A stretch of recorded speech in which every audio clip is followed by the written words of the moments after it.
2026 தமிழ்நாடு சட்டமன்ற தேர்தலில் கழகத்தின் வெற்றியை களத்தில் நின்று ஈட்டி வரக்கூடிய ஈட்டி முனைகளை உங்க எல்லாருடைய உற்சாகத்தையும் நம்பிக்கையும் பார்த்து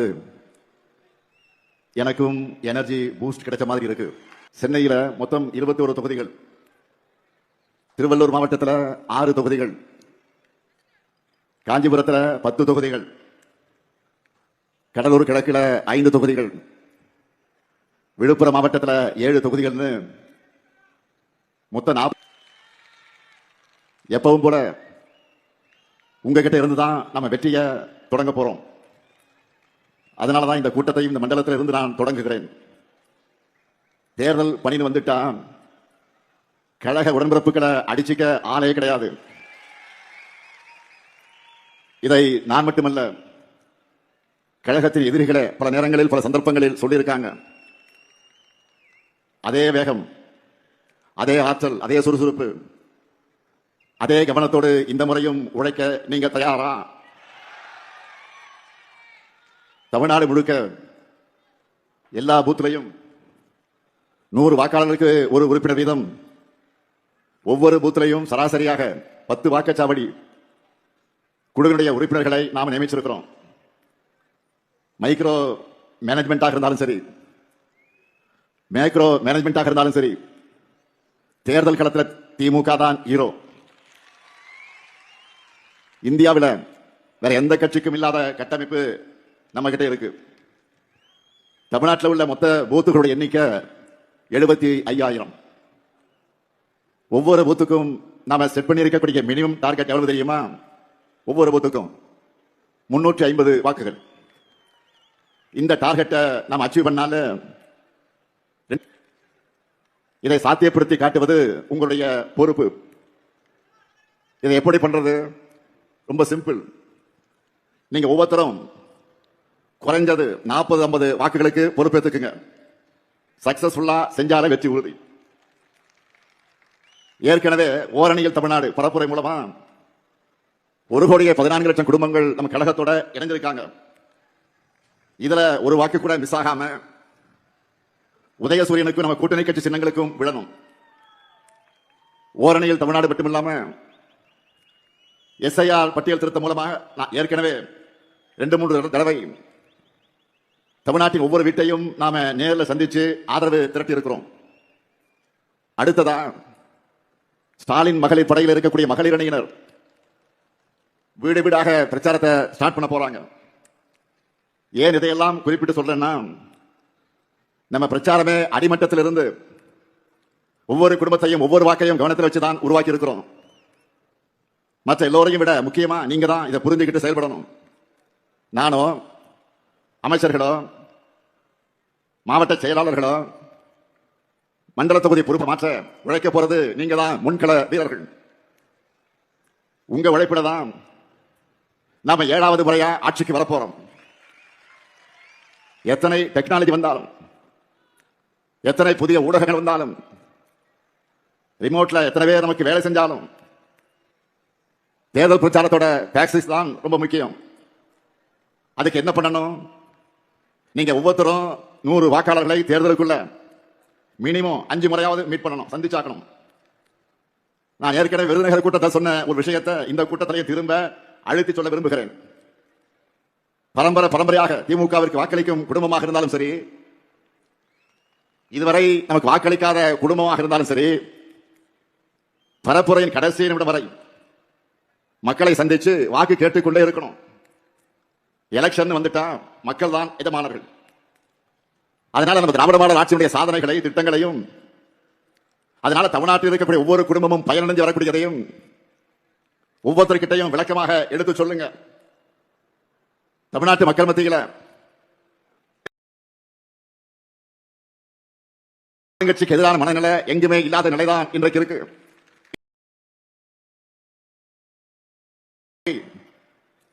வெற்றியை அறுவடை பண்றது உங்க கையில் தான் இருக்கு. 2021 இருந்ததை விட ஆதரவும் கூடி இருக்கு. 2024 நாடாளுமன்ற தேர்தலில் நம்ம தெரியும். நிச்சயமா ஒரு தொடர்ந்து அணுகணும். தேர்தல் அன்றைக்கு அவங்க எல்லாரையும் பூத்துக்கு வந்து நமக்கு வாக்களிப்பதை உறுதி செய்யணும். அது மட்டுமல்ல, வாக்குப்பதிவு முடிஞ்சு மிஷின்ல சீல் வச்சு எடுத்துட்டு போற வரைக்கும் நீங்க கவனமாக இருக்கணும். திமுக என்ற ஆலமரத்துடைய வேர்கள் நீங்கள், அறிவாலயத்துடைய அஸ்திவாரமே நீங்க தான். உங்களை நம்பித்தான் மொத்த கழகமும் இருக்கு. என்னுடைய மொத்த நம்பிக்கை நீங்க தான். வீடு வீடாக போய் பிரச்சாரம் பண்ணுங்க, இயல்பாக பிரச்சாரம் பண்ணுங்க, சகஜமாக பண்ணுங்க, உரிமையோடு பண்ணுங்க. ஒவ்வொரு வீட்டிலையும் நம்முடைய சாதனைகளை எடுத்து சொன்னீங்கன்னா அவங்களே உணர்ந்து நம்மை வரவேற்பாங்க. நண்பர்களுடைய டீ கடையில உட்கார்ந்து பேசுற மாதிரி ஃப்ரெண்ட்லியா பேசுங்க, கலகப்பா பேசுங்க.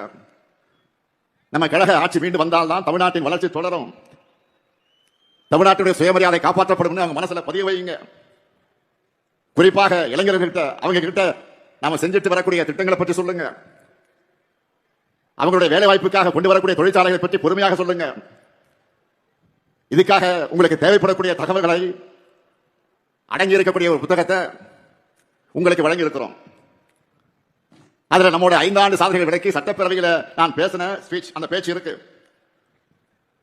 நீங்க எதை படிக்கிறீங்களோ இல்லையோ 1 மணி நேரம் ஒதுக்கி இந்த குட்டி புத்தகத்தை கட்டாயம் படிச்சிடுங்க. இது என்னுடைய ரெக்வஸ்ட் இல்ல, கழக தலைவரா உங்களுக்கு போடக்கூடிய என்னுடைய உத்தரவு. பிரச்சாரத்துக்கு போகும்போது கையோடு இதை எடுத்துக்கிட்டு போங்க, இந்த புத்தகத்தை எடுத்துக்கிட்டு போங்க.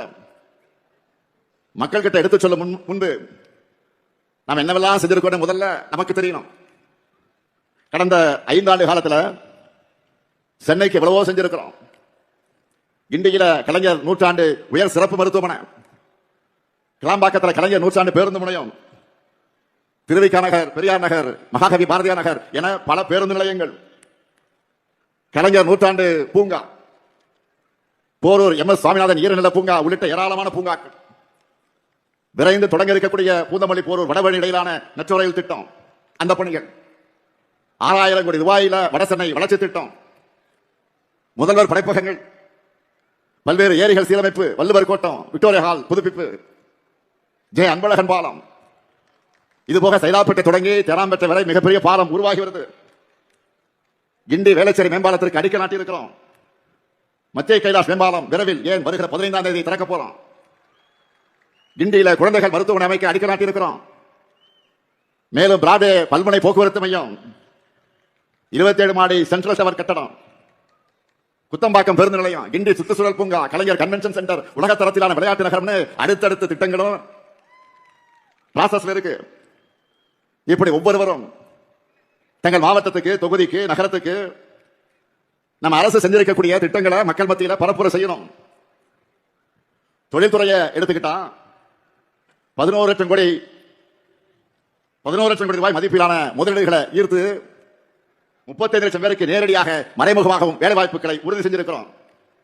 நாளைக்கு கூட இதுவரைக்கும் இல்லாத அளவுக்கு நூற்றுக்கணக்கான நிறுவனங்களை திறந்து வச்சு பல நிறுவனங்களுக்கு அடிக்கல் நாட்டி முதல் முறையா செயலாக்க மாநாடு நடத்த போறோம். நாளைக்கு அதிமுக ஆட்சியில 10 ஆண்டு காலமாக படு பாதாளத்தில் கிடந்த தமிழ்நாட்டின் வளர்ச்சியை 11.19% இரட்டை இலக்கை வளர்ச்சியாக வைத்து இருக்கிறோம். இந்தியாவில் தமிழ்நாடு மட்டும்தான் இந்த சாதனை செஞ்சிருக்கு. காலை உணவு திட்டம், புதுமை பெண் திட்டம், தமிழ் புதல்வன் திட்டம், நான் முதல்வன் திட்டம், கல்வியில மாபெரும் புரட்சி செஞ்சிருக்கிறோம். அது மட்டுமல்ல, அன்றாட வாழ்க்கையில மக்களுக்கு நெருக்கமான திட்டங்களை சொல்லணும்னா கலைஞர் மகளிர் உரிமை தொகை, விடியல் பேருந்து பயணம், மக்களை தேடி மருத்துவம், உங்களுடன் ஸ்டாலின், நலன்காக்கும் ஸ்டாலின், தாய் மாணவ திட்டம், பல திட்டங்களை சொல்லலாம். மேலும் பெண்களுக்கான பல முன்னோடி திட்டங்களை செயல்படுத்திட்டு இருக்கிறோம். அரசு ஊழியர்கள் நீண்ட கால எண்ணற்ற தடுப்பணைகள், வேளாண்மைக்கு தனி பட்ஜெட், பல்வேறு திட்டங்களை நிறைவேற்றிருக்கிறோம். நாம கவர் பண்ணாத தரப்பே கிடையாது, நம்ம சாதனை பண்ணாத செக்டாரே கிடையாது.